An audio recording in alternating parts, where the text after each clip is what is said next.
Halo guys, apa kabar kalian? Mimin harap kalian baik-baik aja. Di video kali ini, Mimin akan menceritakan sebuah manual bergenre superpower, reinkarnasi, dan kultivasi yang berjudul Semua Muridku Adalah Penjahat. Menceritakan, seorang yang bernama Luzo direinkarnasikan ke dalam tubuh seorang iblis agung terhormat Jitiando yang memiliki 9 murid jahat. Ia juga dibekali oleh sistem kuat yang mendukungnya menjadi orang yang terkuat. Seperti biasa, sebelum lanjut ke ceritanya, jangan lupa untuk kalian tekan tombol subscribe, like, dan juga komen. Tanpa berlama-lama, mari kita bahas tuntas. Cerita diawali diperlihatkan di sebuah paviliun Gunung Jinting. Dari kejauhan terdengar keributan dari beberapa orang yang berbincang mengenai sekte kebenaran yang tercela. Mereka mengambil keuntungan dari kesulitan orang lain. Beberapa orang juga berdebat berkeinginan untuk menghabisi mereka para sekte kebenaran. Namun ada seseorang yang menghentikan keributan karena master mereka tengah beristirahat. Seseorang yang berada di sebuah paviliun yang mana itu adalah sang MC, Luzo. Ia tersadar dan mendengar pertengkaran dan membuka matanya. Kenangan yang membingungkan masuk ke dalam pikirannya. Luzo bergumam dalam hatinya. Di mana saat ini ia berada? Ia benar-benar bingung mencari tahu apa yang sebenarnya terjadi pada dirinya. Sedangkan ingatan-ingatan asing masih terus mencoba masuk ke dalam kepalanya. Setelah mengetahui kebenaran dari ingatan yang baru saja masuk ke dalam kepalanya, Luzo mengetahui bahwa dirinya telah bereinkarnasi menjadi Ji Tiando, patriark jahat atau dikenal dengan iblis agung. Dalam hidupnya, Ji Tiando telah menerima 9 murid, yang semuanya adalah seorang penjahat hebat, yang memegang kekuasaan di berbagai daerah dan dikenal karena selalu membuat masalah di mana-mana. Murid tertuanya, Yu Zhenghai, telah mendirikan sebuah sekte setelah mengkhianati dirinya, dan sekarang menjadi pemimpin dari sekte Nether yang terkenal jahat dan dikenal sebagai sekte demonik pertama. Murid keduanya, Yu Zhangrong, pandai dalam berpedang. Sekarang dia telah menjadi pedang iblis yang menakutkan, menantang para ahli di mana-mana dan menghabisi siapapun dengan perselisihan sekecil apapun. Siapa yang menyinggungnya langsung dibantai. Murid ketiga, empat, dan kelima keluar untuk menimbulkan masalah dari waktu ke waktu, tapi untungnya tidak mengkhianati Ji Tiando. Murid keenam bernama Ye Tanxin, adalah kepala istana dari Istana Bulan, turunan pemimpin yang didukung oleh banyak kultivator wanita dan dijuluki Jade Face Ashura, dan juga berkhianat pada Ji Tiando. Murid ketujuh, Si Wuya, memiliki jaringan informasi yang cukup di seluruh dunia dan merupakan penjahat yang bijaksana dan licik. Dia pernah memulai perang dengan strategi menabur perselisihan, menyebabkan banyak korban dan penderitaan yang tak terhitung jumlahnya. Murid ke-8, Zhu Honggong, mendapat gelar Raja Jahat hanya beberapa tahun setelah meninggalkan Gunung Jinting. Murid ke-9, Qi Yuan adalah yang terakhir bergabung dengan sektenya, dan juga murid favorit Ji Tiando. Satu-satunya murid yang masih memiliki hati nurani, dia tinggal di gunung sepanjang waktu. Sayangnya, Ji Tiando telah hidup selama hampir 1000 tahun, yang hampir merupakan batas umur dari seorang kultivator. Seiring bertambahnya usia, kendali atas 9 muridnya menurun, dan begitu pula pencegahannya terhadap mereka. Akhirnya, 5 dari murid Ji Tiando mengkhianatinya, menimbulkan tantangan serius bagi Luzo. Tubuhnya saat ini tidak memiliki apapun. Ia harus tetap tenang. Ia hanya harus menerima semua ingatan yang masuk ke dalam kepalanya. 1 bulan yang lalu, 10 ahli sekte kebenaran membuat jebakan dan bersama-sama menyerang Ji Tiando. Ji Tiando bertarung melawan 10 ahli sendirian, dan pertempuran berakhir imbang. Saat ini, para ahli sekte kebenaran berada di kaki gunung, bersiap untuk melancarkan serangan. Gunung Jinting sedang menghadapi krisis yang belum pernah terjadi. Keempat muridnya yang masih tinggal di Gunung Jinting masuk dan membungkuk kepada Luzo. Murid keempat, Ming Seyin, memberi salam dan mengatakan bahwa ia khawatir para ahli dari sekte kebenaran tidak membutuhkan waktu lama untuk menerobos pertahanan Gunung Jinting. Murid ketiga, Duan Musheng, juga menimpali. Bagaimana jika ia meminta kakak tertua untuk kembali dan membantu? Mempertimbangkan hubungan dengan master, seharusnya kakak tertua tidak akan duduk diam. Kakak tertua saat ini adalah pemimpin sekte Nether dan memiliki ribuan orang di bawahnya. Sedangkan murid kelima, Zhou Ye menyarankan memanggil adik junior ketujuh si Buya, karena dia adalah pria yang cerdas. Lu Zhou membentak mereka untuk diam. Dalam hatinya bergumam untuk dirinya tetap tenang dan tidak perlu panik. Bagaimanapun dirinya adalah master dari para muridnya yang jahat itu. Ia tidak bisa mengatakan pada mereka bahwa basis kultivasinya telah menghilang. Jika sampai terjadi, ia hanya akan menjadi daging cincang. Lu Zhou meneruskan, perisai Gunung Jinting cukup kuat untuk bertahan selama beberapa waktu. Apa yang membuat mereka begitu ketakutan? Lu Zhou menghela nafasnya mengatakan, ia pernah diserang bersama oleh 10 ahli dan hampir tidak mengakhiri dengan hasil seimbang. Apakah mereka pikir tidak ada orang di balik semua ini? Jika bukan karena perisai Gunung Jinting, ia yakin mereka juga akan mengepung Gunung Jinting sekarang juga. Yang dimaksud adalah murid yang berkhianat. Lu Zhou membentak mereka juga dengan kesal. Apakah mereka pikir ia tidak tahu apa yang mereka pikirkan? Mereka ingin dirinya mati, bukan? Mendengar pertanyaan itu, membuat keempat murid itu bersujud berteriak serentak bahwa mereka tidak berani memikirkan itu. Lu Zhou mengatakan jika mereka adalah seorang ahli di Divine Court, dan mungkin mereka akan melangkah ke alam Primordial Spirit Tribulation Realm dalam beberapa tahun seperti kakak senior mereka. Sebagai master mereka, apakah ia bisa mengendalikan mereka semua? Dengan serentak keempat murid berteriak jika mereka tidak akan mengkhianati masternya. Lu Zhou menghela nafasnya dalam-dalam. Meskipun mentalnya sudah siap, dia masih gugup menghadapi situasi seperti ini. Lu Zhou meminta mereka untuk pergi, karena ia memiliki rencana untuk mengusir orang dari sekte kebenaran itu. Mendengar perintah, membuat keempat murid pergi dengan segera. Lu Zhou bergumam kesal. Dosa apa yang telah Ji Tiandou lakukan, hingga harus dirinya yang membereskan kekacauan itu? Lu Zhou yang berinkarnasi ke dalam tubuh Ji Tiandou terus mengutuk Ji Tiandou yang tubuhnya sekarang ia tepati. Lu Zhou masih bergumam, ia tidak tahu apa yang harus ia lakukan untuk menangani masalah internal dan eksternal yang tengah ia hadapi. Ditambah tubuh tua yang hampir tidak bisa bergerak. Tiba-tiba ada notifikasi sistem muncul yang memberitahukan bahwa Lu Zhou telah menyelesaikan tugas pewarisan. Sistem merit secara resmi mulai diaktifkan.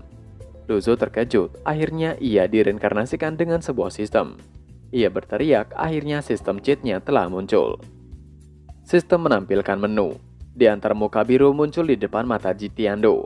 Nama sekarang adalah Ji Tiandou, memiliki ras manusia. Basis kultivasinya adalah Tempering Body tingkat 9. Poin merit yang dimiliki adalah minus 100.000.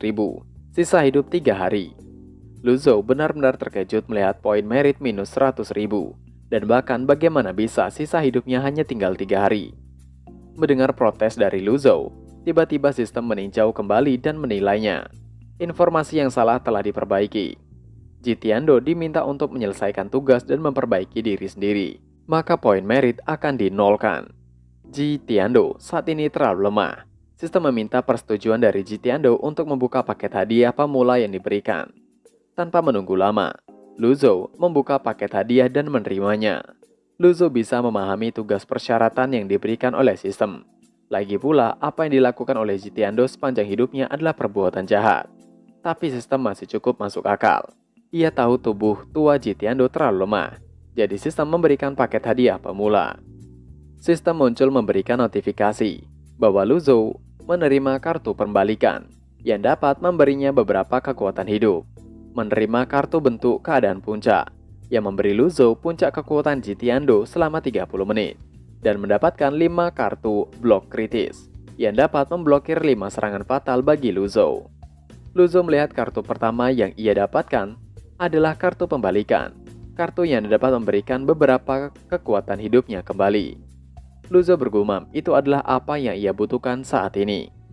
Tanpa berpikir 2 kali, Lu Zhou menggunakannya, dan seketika tornado energi meluap di sekitar pavilion. Tidak lama setelah keempat murid tiba di kaki gunung, mereka merasakan kekuatan di puncak gunung. Duan Mosheng mengatakan jika itu adalah kekuatan yang sangat kuat. Ia tahu bahwa Master memiliki skill yang kuat yang tidak diajarkan kepada mereka. Sejak Master dikhianati, Master tidak mengajarkan semuanya kepada mereka. Zhou Yue menimpali. Baru saja ia merasakan jika Master tidak memiliki energi spiritual dan Master terluka. Ming Xiyin mengatakan, Untuk mereka tidak tertipu dengan penampilan, tidak sulit untuk menyembunyikan fluktuasi energi. Menilai dari kinerja master yang tadi, semuanya pasti sudah berada di bawah kendalinya. Seying menanyakan pada Chi Yuan-er. Master paling menyayanginya, apakah Yuan-er tahu teknik apa yang digunakan oleh Master? Yuan-er mendengus. Bagaimana ia bisa mengetahui hal itu? Mereka seharusnya bisa menilai bahwa Master tidak bisa mereka tebak. Saat mereka berpatroli, mereka mendengar suara orang dari sekte kebenaran di luar perisai, meminta untuk para iblis Gunung Jinting segera keluar, karena gunung telah terkepung. Yuan-er menebak jika suara itu adalah suara dari Zhou Jinfeng, murid tertua dari sekte pedang surgawi. Dikatakan bahwa dia baru saja menerobos ranah Divine Court beberapa waktu lalu. Xiyin meremehkan, orang itu bahkan tidak layak melawan Yuan-er. Sangat disayangkan. Sekte kebenaran menang dalam jumlah. Orang-orang itu tidak cukup untuk mereka takuti. Kesulitannya adalah 10 ahli. Mereka memiliki kekuatan primordial tribulation. Duan Musheng membenarkannya. Mereka tidak bisa mengandalkan kakak tertua mereka lagi. Satu-satunya harapan mereka saat ini adalah Master memiliki strategi untuk menghancurkan musuh dan mengirim mereka kembali. Xiyin menanggapi bahwa ia tahu kondisi saat ini sangat berbahaya, tapi siapa yang bisa menghentikan mereka jika mereka ingin pergi melarikan diri? Mendengar itu, Duan Musheng mengatakan, Master belum memberikan senjata padanya. Bagaimana ia bisa pergi dan mengkhianatinya? Zhou Yue tidak habis pikir, apakah senjata itu lebih penting daripada nyawanya? Yuan-er yang bergelantung di ranting pohon menanyakan pada senior-seniornya, apakah mereka tidak pernah berpikir untuk bertarung bersama di samping Master? Master telah bekerja keras mengajari mereka. Bagaimana bisa mereka melakukan hal keji seperti itu pada Master dan mengkhianatinya? Zhou Yue mencibir bahwa Yuan-er adalah murid terakhir yang masuk ke Gunung Jinting. Jadi Yuan-er tidak mengetahui banyak hal. Mereka terus berdebat akan hal itu. Seniornya berkeinginan untuk melarikan diri dan berkhianat, sedangkan Yuan-er mencoba menahan dan mengemukakan pendapatnya. Kembali pada Lu Zhou, dia bangkit dan bernafas saat dia melakukan serangkaian latihan sederhana. Setelah terbiasa dengan tubuhnya, ia menghela nafas kesal, karena tubuhnya saat ini terlalu tua. Dalam hidupan sebelumnya, tidak peduli bagaimana ia bekerja lembur dan begadang, dia merasa paling tua 30 tahunan. Dia tidak terbiasa menjadi tua secara tiba-tiba. Tapi ia bersyukur karena sisa hidupnya kini bertambah menjadi 313 hari dari 3 hari. Lu Zhou mendapati bahwa ia bisa menukar teknik kultivasi, senjata dan kartu pembalikan di sistem shop. Tapi sayangnya, barang hadiahnya terlalu sedikit. Untuk menyelesaikan krisis dengan segera, tampaknya ia harus menggunakan otaknya dengan keras. Tiba-tiba suara ledakan terdengar nyaring, yang mana itu berasal dari serangan yang menghujam perisai. Lu Zhou sedikit mengernyitkan dahinya. Ia bergumam, apakah para kultivator sekte kebenaran itu tidak sabaran? Gunung Jinting memanglah tanah yang berharga. Pembatasan yang kuat diperkuat secara eksposional oleh medan, dan sangat sulit untuk dipatahkan oleh para ahli dari alam primordial Spirit Tribulation. Tiba-tiba keempat murid tadi datang dan memberi salam pada masternya.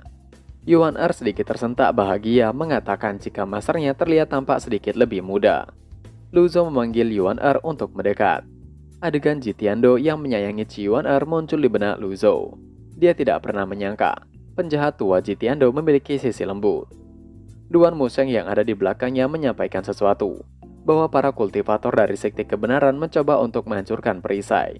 Jadi ia meminta izin untuk melawan mereka. Ia akan memastikan membantai mereka semua. Mendengar itu, tatapan Lu Zhou menajam memandangi Duan Musheng. Tatapan itu membuat Duan Musheng bergetar. Ia menelan ludah sambil menundukkan kepalanya.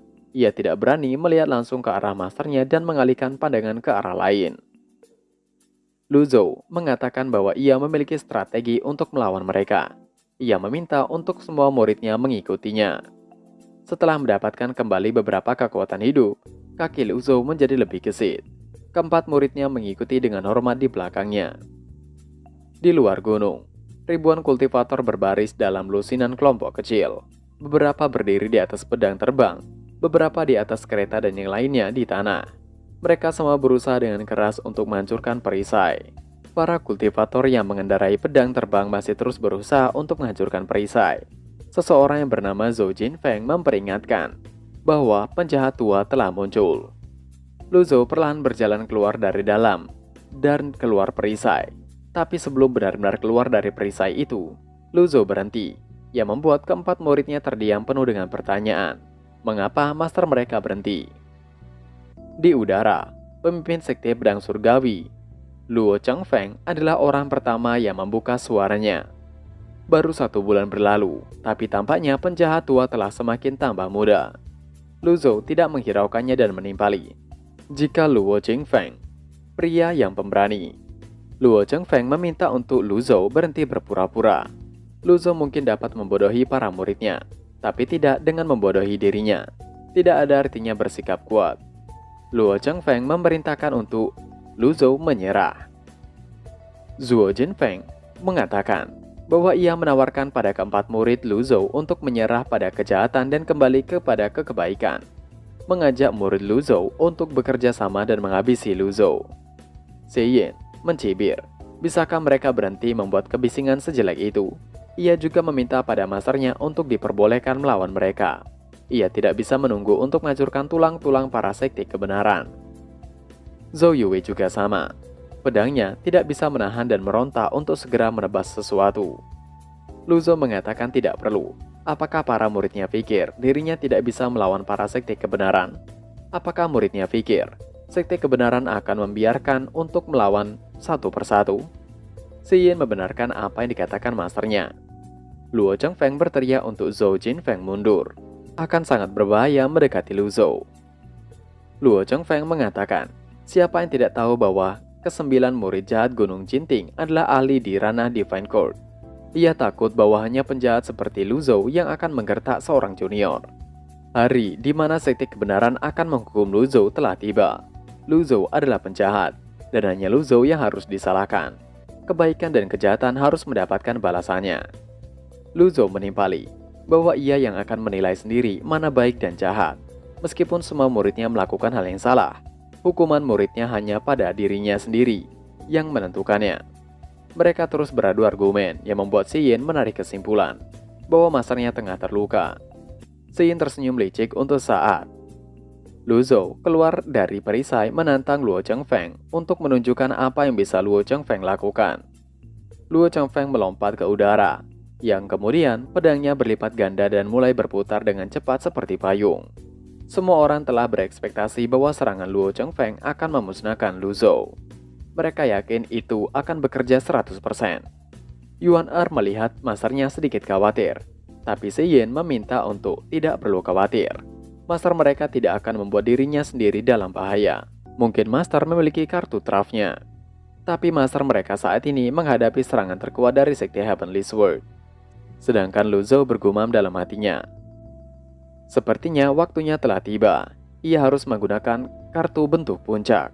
Kecurigaan muridnya juga meningkat. Sistem memberikan notifikasi misi untuk mengungkap niat sebenarnya dari para muridnya yang jahat. Mendapat notifikasi itu, Lu Zhou bergumam lemas. Dirinya adalah master yang menyedihkan. Luo Chengfeng meluncurkan serangannya dan berteriak, "Matilah!" Dengan segera, Duan Musheng dan Zhou Yue berusaha menahan serangan dari Luo Chengfeng berteriak, "Jika master belum boleh mati, karena jika master mati, mereka akan kehilangan teknik kultivasi dan senjata." Alasan murid-murid itu membantu adalah karena takut kehilangan skill yang belum diberikan oleh master mereka. Melihat muridnya bertindak, membuat Lu Zhou terkejut. Ia bergumam dalam hatinya, mereka memanglah murid jahat. Apakah mereka khawatir ia akan membawa senjata ke kuburannya saat ia mati? Mereka benar-benar menunjukkan jati diri mereka yang sebenarnya. Pantulan serangan itu menghantam perisai dan menyebabkan kerusakan pada perisai. Lu Zhou tidak menyangka perisai gunung telah pecah. Ia khawatir itu tidak akan bertahan lebih lama. Murid-muridnya yang jahat itu benar-benar merusak rencananya. Melihat Lu Zhou yang tidak melakukan apapun membuat semua orang sekte kebenaran berpikir bahwa Lu Zhou masih terluka. Ziyin juga mengatakan pada Lu Zhou untuk tidak membuang nafas dan tenaga untuk melawan orang sekte kebenaran. Lu Zhou bisa menyerahkan mereka pada murid-muridnya saja. Lu Zhou tidak menghiraukan apa yang dikatakan muridnya Ziyin. Ia hanya memanggil Duan Musheng. Lu Zhou berteriak marah. Beraninya Duan Musheng mencampuri urusannya. Duan Musheng segera berlutut meminta maaf bahwa ia telah salah. Tapi, ia hanya khawatir bahwa Luo Chengfeng mencoba menipu agar masternya masuk ke dalam jebakan. Xin mengatakan jika masternya sudah berakting cukup lama. Ia rasa itu sudah cukup, tidak perlu berakting lagi. Ia juga meminta untuk Duan Wusheng bangkit dan tidak perlu berlutut. Wajah hormat Duan Wusheng perlahan menghilang saat ia bangkit. Zhao Yue tertawa mengatakan untuk Lu Zhou menyerah. Selama Lu Zhou memberikan mereka semua teknik dan senjata kultivasi, para muridnya pasti akan membawa Lu Zhou pergi, dan Lu Zhou selalu akan menjadi master mereka. Lu Zhou telah menyimpulkan bahwa ketiga muridnya saat ini memiliki niatan untuk berkhianat. Ia menanyakan pada murid tersayangnya Yuan Er, apa yang akan Yuan Er lakukan. Lu Zhou meminta untuk Yuan Er mengatakan apa yang ingin ia katakan. Sistem notifikasi muncul memberitahukan bahwa tugas telah terselesaikan, menguak niat asli dari murid-muridnya. Hadiahnya adalah skill Eye of Truth, mata yang bisa melihat kebenaran. Saat Lu Zhou melihat Yuan Er yang berlutut, terdapat informasi mengenai tingkat kesetiaan Yuan Er berada di tingkat angka 60%. Xi Yin memiliki kesetiaan 15% dan terus menurun. Duan Musheng tingkat kesetiaan 23% dan terus menurun. Juga Zhou Yue kesetiaan 30% dan terus menurun. Saat kesetiaan murid di bawah 0%, dia akan mengkhianati Lu Zhou dan menjadi musuh. Saat kesetiaan lebih dari 80%, murid tidak akan mengkhianati Lu Zhou. Jika di atas 90%, kesetiaan tidak pernah goyah. Setelah melihat kesetiaan ketiga muridnya yang menurun, membuat Lu Zhou mulai bereaksi. Ia mengatakan, jika begitu ia tidak perlu berpura-pura lagi. Memang benar dirinya terluka. Mendengar itu, ketiga muridnya kehilangan kesetiaan sebesar 5%. Tapi Lu Zhou meneruskan, itu bukan berarti mereka bisa menunjukkan jari mereka melawannya.